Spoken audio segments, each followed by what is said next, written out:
हिमाचल सरकार ने खिलाड़ियों के लिए कुछ किया ही नहीं है, और सिर्फ अगर यहाँ पे खिलाड़ियों को कुछ मिलता है तो उन्हीं लोगों को मिलता है जो इनके अपने चहीते होते हैं, या जिनके विधायक या सांसद या मंत्री जिनके होते हैं उनके बच्चों को मिलता है। मैं पूछना चाहता हूँ कि अभी इन्होंने जो अनुराग वर्मा जी को डीएसओ बनाया है, आउट ऑफ द वे बनाया है, क्या अचीवमेंट है उनकी, आप बताइए। और कितने लोगों को इन्होंने यहाँ पे आउट ऑफ द वे बनाया है। या आप पॉलिसी बना रहे हो राफ्टिंग के लिए, स्कीइंग के लिए, आप बताइए राफ्टिंग कितनी कंट्रियाँ खेलती है, या हिमाचल में कितनी जगह राफ्टिंग होती है।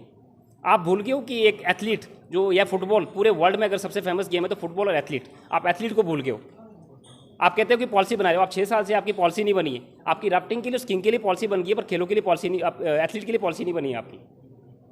और मैं चाहता हूँ कि जो हमारे आने वाला यूथ है, अगर आप चाहते हो कि एथलीट में इंडिया पार्टिसिपेट करे ओलंपिक में, और वहाँ पे जो हम हमेशा मार खा जाते रनिंग में या ट्रैक फील्ड में कभी भी हमारा मेडल नहीं आता। इस बार सिर्फ और सिर्फ जो हमारे नीरज चोपड़ा जी वो लेके आए थे जेवलिन थ्रो में, बट स्टिल रनिंग में अभी भी नहीं आया है। मिल्खा सिंह जी का सपना था कि हम रनिंग में मेडल लेके आए, वो तभी आ पाएगा जब आप खिलाड़ियों को प्लेटफॉर्म दोगे, उनको अच्छे कोच दोगे, अच्छी डाइट दोगे, उनके पास ग्राउंड होगे। मुझे बड़े दुख के साथ कहना पड़ रहा है कि मैं एक अंतर्राष्ट्रीय खिलाड़ी हूँ, जो मेरा खुद का ग्राउंड है वहाँ पे आप सिर्फ पत्थर मिलेंगे। 90 लाख पता नहीं कितने पैसा आ चुका है उसके लिए, सिर्फ ये नेता लोग अपने पेट भरते हैं और उस पर कोई काम नहीं होता है।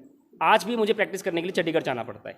नहीं, मेरा सिर्फ यही नहीं है, मैं चाहूँगा कि यहाँ पे शिक्षा के लिए और स्वास्थ्य के लिए सुनील शर्मा अगर रोड पे आपको दौड़ता हुआ दिखता है तो सिर्फ इसलिए कि क्योंकि अगर ये सरकार का काम है, अगर सरकार चाहे तो जितने भी जो गरीब लोग हैं उनका ट्रीटमेंट करवाएं।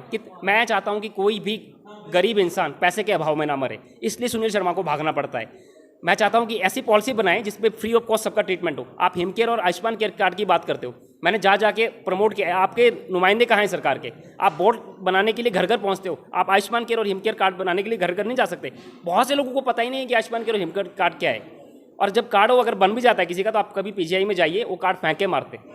और जितनी जो मेजर डिजीज़ है, या जैसे किडनी ट्रांसप्लांट है, बहुत सारी डिजीज़ है, उसमें है ही नहीं, उसका प्रावधान ही नहीं है। मुझे इनका डायरेक्टर फोन आता है कि आप क्यों भागते हो, आप क्यों अपनी टांगे तुड़वा रहे हो। मुझे कहा मुझे शौक नहीं है, मजबूरी है, मैं लोगों का दुख नहीं देख सकता। कहते कि हमारा हिमकेयर और आयुष्मान केयर आप उसके थ्रू ट्रीटमेंट करवाई। मैंने कहा आप करवा दीजिए, मैं भागना बंद कर दूंगा। जब उनको खुद ही नहीं पता है कि इसके अंदर ये जो किडनी ट्रांसप्लांट है नहीं आता है, आप कहाँ से लाओगे इतना पैसा।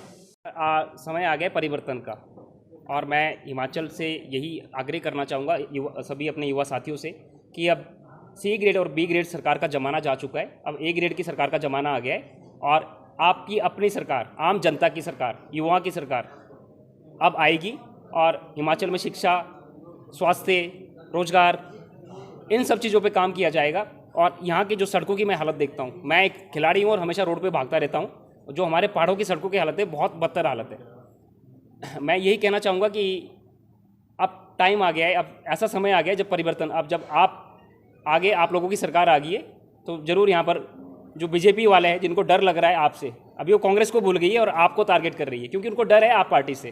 क्योंकि आप में जो लोग हैं, आम लोग हैं, आम इंसान लोग हैं, ज़मीन से जुड़े हुए लोग हैं, और वो लोग हैं जिन्होंने पहले खुद के लिए संघर्ष किया, अब आने वाले यूथ के लिए संघर्ष कर रहे हैं।